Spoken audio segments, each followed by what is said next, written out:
Hello दोस्तों, स्वागत है आपका मेरे यूट्यूब चैनल परीक्षा प्लान में। तो कैसे हैं आप लोग? आई होप अच्छे होंगे। तो जैसा कि आप लोगों को पता है कि ईवीएस के इंपॉर्टेंट क्वेश्चन की मैं प्रैक्टिस करवा रही हूं। सभी प्रीवियस ईयर के क्वेश्चन मैं पहले ही करवा चुकी हूं, लेकिन जिसने भी वो वीडियो नहीं देख पाए हैं तो प्रीवियस ईयर के क्वेश्चन मैंने इस प्रैक्टिस में भी शामिल कर लिए हैं। चलिए आज के वीडियो को शुरू करते हैं। ये प्रैक्टिस का 19वां वीडियो है। 18 वीडियो इसके पहले आ चुके हैं, लेकिन अभी थोड़े दिन से वीडियो नहीं आ पाई थी, तो उसके लिए माफ़ कीजिएगा। आज मैं ये वीडियो लेकर आई हूँ और इसमें महत्वपूर्ण प्रश्न मैंने शामिल किए हैं। तो चलिए वीडियो को शुरू करते हैं। वीडियो देखने के बाद यदि आपको अच्छा लगे, हेल्पफुल लगे, तो वीडियो को लाइक और शेयर कीजिएगा। और यदि आप चैनल पर नए हैं तो चैनल को सब्सक्राइब कर लीजिए और वीडियो में अंत तक बने रहिए। तो चलिए शुरू करते हैं आज के वीडियो को। पहला प्रश्न दिया गया है, निम्नलिखित में से कौन सा सुमेलित है? पहला है बॉम्बे नेचुरल हिस्ट्री सोसाइटी नई दिल्ली, दूसरा है भारतीय वनस्पति सर्वेक्षण कोलकाता, तीसरा है भारतीय वन्य जीव संस्थान कोयम्बटूर और चौथा है राष्ट्रीय वनस्पति अनुसंधान संस्थान जोधपुर। तो इसमें जो सुमेलित है वह हमें बताना है। तो भारतीय वनस्पति सर्वेक्षण कोलकाता ये सुमेलित है, तो बी विकल्प इस प्रश्न का उत्तर हो जाएगा। और ये क्यों गलत है ये भी जान लीजिए। बॉम्बे नेचुरल हिस्ट्री सोसाइटी, तो नाम से ही पता चल रहा है ये नई दिल्ली में नहीं है बल्कि ये मुंबई में है। और भारतीय वन्य जीव संस्थान, तो ये देहरादून में है, कोयम्बटूर में नहीं है, ये गलत लिखे हुए हैं। और राष्ट्रीय वनस्पति अनुसंधान संस्थान ये लखनऊ में है, उत्तर प्रदेश के लखनऊ में, तो ये भी गलत लिखा हुआ है। बी सिर्फ सही लिखा हुआ है, तो ये आपको याद रखना है। भारतीय वनस्पति सर्वेक्षण इसकी स्थापना 1890 में हुई थी, तो ये भी आपको याद रखना है। चलिए आगे बढ़ते हैं, अगले प्रश्न पर चलते हैं। हिंदी के प्रीवियस ईयर के क्वेश्चन भी मैंने पढ़ा दिए हैं और जूनियर प्राइमरी दोनों के पढ़ा दिए हैं। और अब मैं इंपॉर्टेंट टॉपिक पढ़ा रही हूँ और हिंदी कंपलसरी है, चाहे लेवल 1 की बात करें यानी प्राइमरी वाले पेपर की बात करें या जूनियर वाले पेपर की बात करें।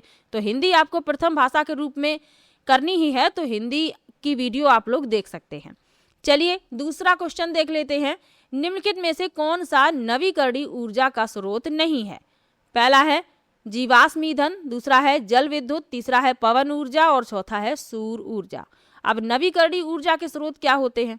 वह ऊर्जा जो प्राकृतिक स्रोतों से प्राप्त होती है और समय के साथ प्राकृतिक रूप से पुनः प्राप्त हो जाती है, तो वे कहलाते हैं नवीकरणीय ऊर्जा के स्रोत, जैसे जल विद्युत, पवन ऊर्जा, सौर ऊर्जा। लेकिन जीवाश्म ईंधन ये नवीकरणीय ऊर्जा का स्रोत नहीं है, ये अनवीकरणीय ऊर्जा का स्रोत है। जीवाश्म ईंधन में कोयला, पेट्रोलियम, प्राकृतिक गैस जैसे ऊर्जा स्रोत शामिल हैं। इन्हें ऊर्जा का अनवीकरणीय स्रोत माना जाता है क्योंकि इनके भंडार सीमित हैं और इन्हें प्राकृतिक रूप से बनने में लाखों साल लग जाते हैं। तो पहला विकल्प इस प्रश्न का उत्तर हो जाएगा। चलिए आगे बढ़ते हैं, अगले प्रश्न पर चलते हैं। पारितंत्र शब्द का गठन किसने किया? पहला है हैकल, दूसरा है हमबोल्ट, तीसरा है टांसले और चौथा है ओडम। तो एजी टांसले ने 1935 में सबसे पहले पारितंत्र यानी इकोसिस्टम शब्द का उपयोग किया। उनके अनुसार पारितंत्र वह तंत्र है जिसमें जैविक और अजैविक घटक एक दूसरे के साथ अंतःक्रिया करते हैं। और जो हैकल है इन्होंने 1866 में इकोलॉजी शब्द का गठन किया था, तो ये भी याद रखिए। इसमें आपका जो विकल्प सही होगा वह होगा आपका तीसरा विकल्प। चलिए आगे बढ़ते हैं। भारत का सर्वाधिक वर्षा वाला स्थान कौन सा है? पहला है बेंगलुरु, दूसरा है मैसूर, तीसरा है श्रीनगर और चौथा है मासिनराम। तो भारत में सर्वाधिक वर्षा वाला स्थान है मासिनराम। ये मेघालय राज्य की खासी पहाड़ियों में स्थित है, तो डी विकल्प इसमें आपका उत्तर हो जाएगा। कारण क्या है इसका कि यहाँ पर सर्वाधिक वर्षा होती है? यहाँ की पहाड़ियाँ कीप के आकार की हैं जो बंगाल की खाड़ी से आने वाली मानसूनी हवाओं को रोककर अत्यधिक वर्षा करती हैं, तो ये आपको याद रखना है। और इससे पहले चेरापूंजी था, लेकिन अब चेरापूंजी नहीं है सर्वाधिक वर्षा वाला, मासिनराम है, याद रखिए। डी विकल्प उत्तर हो जाएगा। चलिए आगे बढ़ते हैं। मीना माता रोग का संबंध निम्नलिखित में से किससे है? पहला है कैडमियम प्रदूषण, दूसरा है सल्फर डाइऑक्साइड प्रदूषण, तीसरा है पारा प्रदूषण और चौथा है इनमें से कोई नहीं।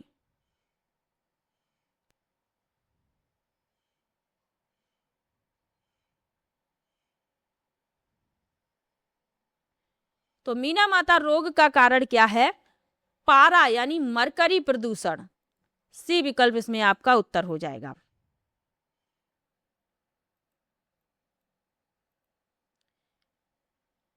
यह रोग मुख्य रूप से मिथाइल मरकरी यानी पारा का एक विषैला रूप है की विषाक्तता के कारण होता है। औद्योगिक अपशिष्ट जल से निकलने वाला पारा जब जलाशयों में मिलता है तो वह मछलियों और शंखों में जमा हो जाता है और इन दूषित मछलियों का सेवन करने से इंसानों में यह बीमारी हो जाती है।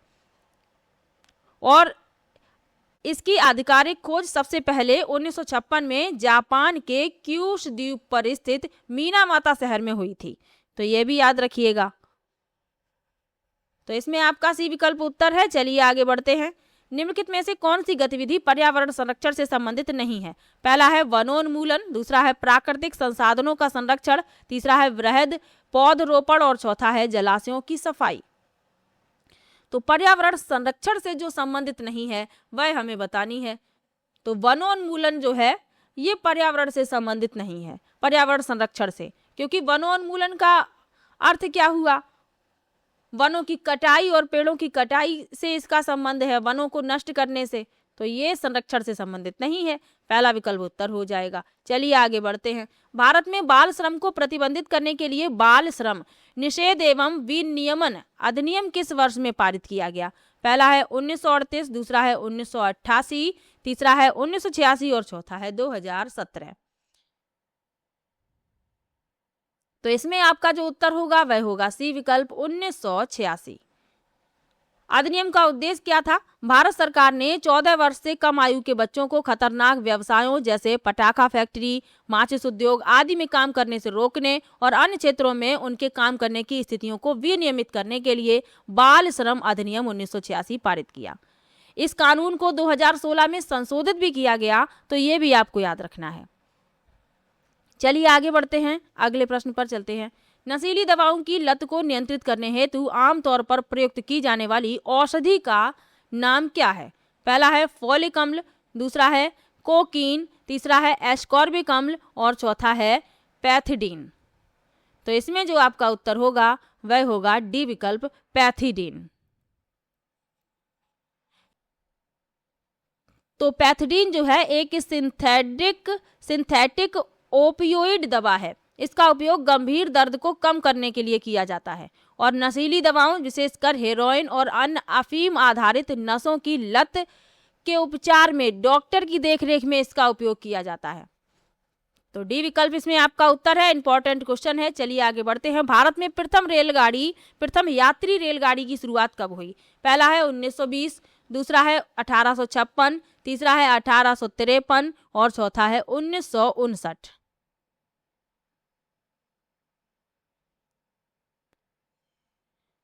तो पहली यात्री ट्रेन 16 अप्रैल 1853 को चली थी और कहां से कहां तक? मुंबई से ठाणे के बीच चलाई गई थी। दूरी कितनी थी? कुल 34 किलोमीटर की दूरी तय की गई थी। तो इसमें आपका जो उत्तर होगा वह होगा सी विकल्प 1853। चलिए आगे बढ़ते हैं, अगले प्रश्न पर चलते हैं। पिसीकल्चर क्या है? पहला है मधुमक्खी पालन, दूसरा है मछली पालन, तीसरा है मुर्गी पालन और चौथा है उपर्युक्त में से कोई नहीं। तो पिसीकल्चर क्या कहलाता है? पिसीकल्चर कहलाता है मछली पालन। बी विकल्प इसमें आपका उत्तर हो जाएगा। मधुमक्खी पालन क्या कहलाता है? एपीकल्चर कहलाता है। मुर्गी पालन क्या कहलाता है? पोल्ट्री फार्मिंग कहलाता है। और रेशम कीट पालन क्या कहलाता है? वो कहलाता है सेरीकल्चर। अंगूर की खेती विटीकल्चर। तो ये भी साथ में याद रखिए क्योंकि ये इंपॉर्टेंट है। चलिए आगे बढ़ते हैं। निम्नलिखित में से कौन सा रोग संक्रामक है? पहला है मधुमेह, दूसरा है हृदयघात, तीसरा है उच्च रक्तचाप और चौथा है डिप्थीरिया। जब भी आपको शुद्ध हिंदी समझ में ना आए तो एग्जाम में इंग्लिश जरूर पढ़ लीजिएगा। अब जैसे आपको हृदयघात भले ही समझ में ना आ रहा हो लेकिन हार्ट अटैक आपको समझ में आ रहा होगा। तो जब भी आपको एग्जाम में शुद्ध हिंदी समझ में ना आए तो इंग्लिश जरूर पढ़िए। तो कौन सा रोग संक्रामक रोग है? तो डिप्थीरिया जो है ये एक संक्रामक रोग है। यह जो रोग है यह कोर्नेबैक्टीरियम डिप्थीरिया नामक बैक्टीरिया के कारण होता है। यह संक्रमित व्यक्ति के खांसने, छींकने या उसके द्वारा उपयोग की गई वस्तुओं के संपर्क में आने से फैलता है।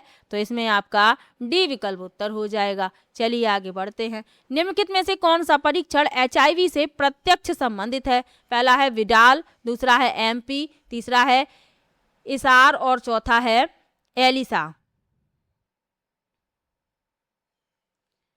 तीसरा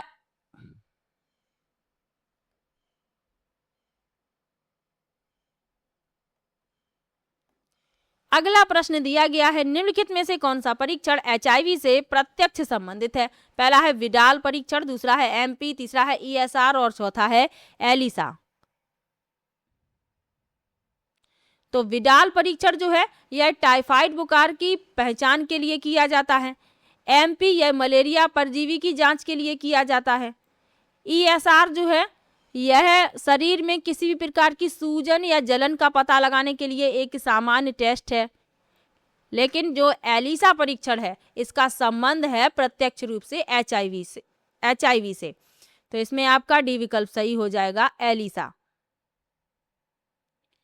इसका पूरा नाम क्या है? एंजाइम लिंक्ड इम्यूनोसॉर्बेट ऐसे।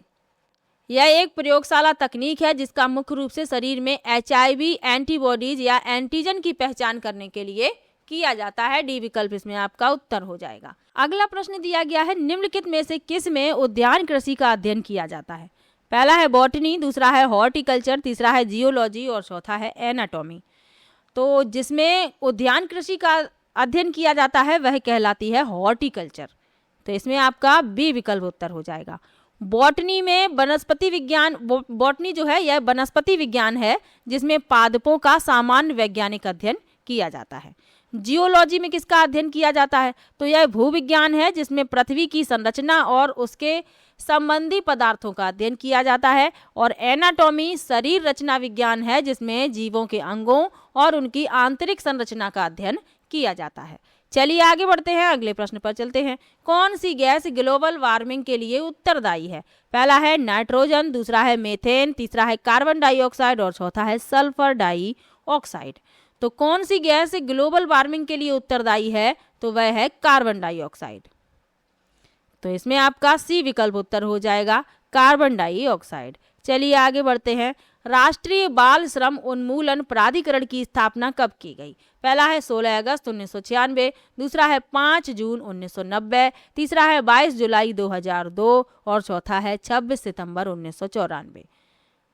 तो राष्ट्रीय बाल श्रम उन्मूलन प्राधिकरण की स्थापना 26 सितंबर 1994 की गई, 1994 में की गई। और इसका उद्देश्य क्या था? डी विकल्प इसमें आपका सही हो गया। उद्देश्य था भारत सरकार के श्रम एवं रोजगार मंत्रालय के तहत इस प्राधिकरण की स्थापना विशेष रूप से बाल श्रम को चरणबद्ध तरीके से समाप्त करने और खतरनाक उद्योगों से मुक्त कराए गए बच्चों के पुनर्वास के लिए की गई थी।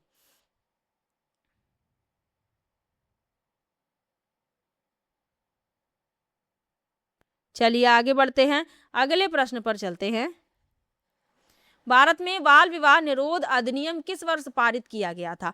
पहला है 2006, दूसरा है 2008, तीसरा है 2011 और चौथा है 1997।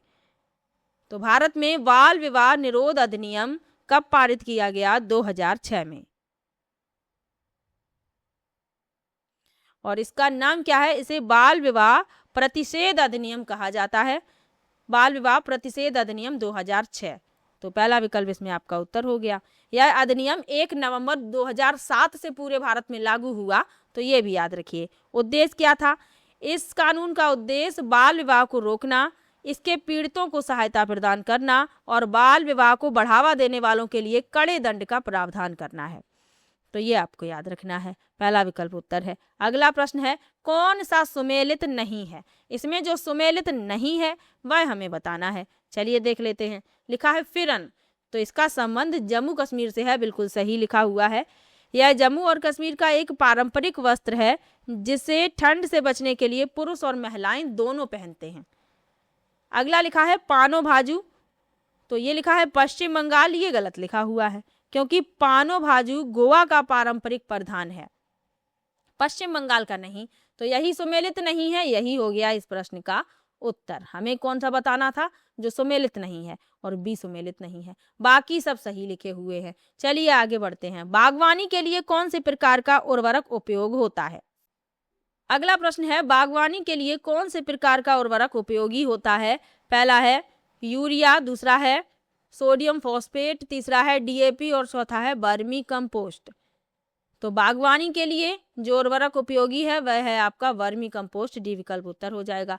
इसे केचुआ खाद भी कहा जाता है। यह पूरी तरह से जैविक होती है और केचुओं द्वारा जैविक कचरे को अपघटित करके बनाई जाती है।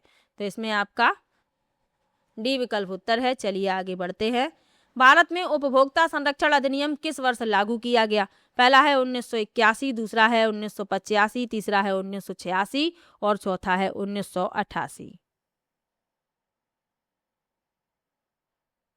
तो भारत में उपभोक्ता संरक्षण अधिनियम 1986 में लागू किया गया। सी विकल्प इसमें आपका उत्तर हो जाएगा। भारत में उपभोक्ताओं के हितों की रक्षा करने और उनके साथ होने वाली धोखाधड़ी को रोकने के लिए उपभोक्ता संरक्षण अधिनियम 1986 पारित किया गया।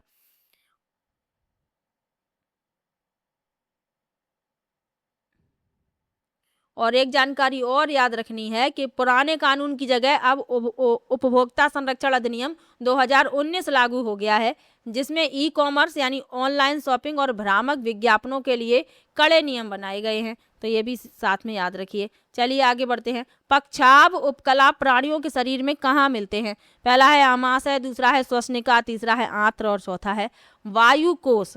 तो पक्षाभ उपकला प्राणियों के शरीर में कहाँ मिलते हैं? श्वसनिका में। तो बी विकल्प इसमें आपका उत्तर हो जाएगा। चलिए आगे बढ़ते हैं। निम्नांकित में से कौन सा सरल ऊतक नहीं है? पहला है जाइलम, दूसरा है पेरेन्काइमा, तीसरा है कोलेन्काइमा और चौथा है स्क्लेरेन्काइमा। तो कौन सा सरल ऊतक नहीं है इसमें? तो जाइलम जो है ये सरल ऊतक नहीं है, यह जटिल स्थायी ऊतक है। इसे जटिल क्यों कहा गया? क्योंकि यह एक से अधिक प्रकार की कोशिकाओं से मिलकर बना होता है। तो इसमें आपका पहला विकल्प उत्तर हो जाएगा। चलिए आगे बढ़ते हैं। मलेरिया रोग होता है किसके कारण से होता है, ये पूछा जा रहा है। प्लाज्मोडियम फाल्सीपेरम, दूसरा है एंट अमीबा, तीसरा है रिट्रोवायरस और चौथा है साल्मोनेला।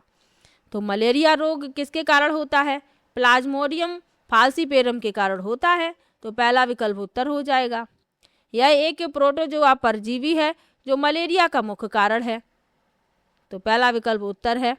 और वाहक जो है मलेरिया का वाहक कौन सा है? मलेरिया मादा एनाफिलीज मच्छर के काटने से फैलता है।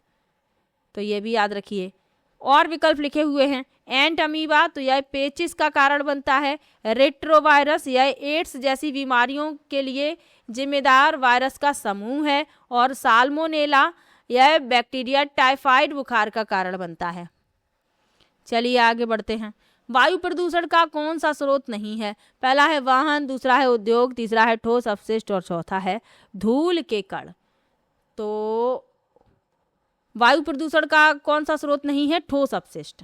बाकी तीनों आप देखेंगे ये वायु प्रदूषण के कारण बनते हैं। सी विकल्प इसमें आपका उत्तर हो जाएगा। चलिए आगे बढ़ते हैं। निम्नलिखित में से कौन सा कथन सही है? लिखा है सभी धातुएं तन्य होती हैं, दूसरा है सभी अधातुएं तन्य होती हैं, तीसरा है सामान्यतः धातुएं तन्य होती हैं और चौथा है कुछ अधातुएं तन्य होती हैं। तो जो सत्य है वह बताना है। तो सामान्यतः जो धातुएं होती हैं ये तन्य होती हैं। अब तन्यता क्या होता है? धातुओं का वह गुण जिसके कारण उन्हें खींचकर पतले तारों में बदला जा सकता है। और सोना सबसे अधिक तन्य है, तो ये भी आपको याद रखना है। सी विकल्प इसमें आपका उत्तर हो जाएगा। तो आज की वीडियो में कुल 24 प्रश्न थे। आपको किसी भी प्रश्न में डाउट हो आप कमेंट बॉक्स में ज़रूर लिखिए और वीडियो कैसा लगा ये भी कमेंट में ज़रूर बताइएगा।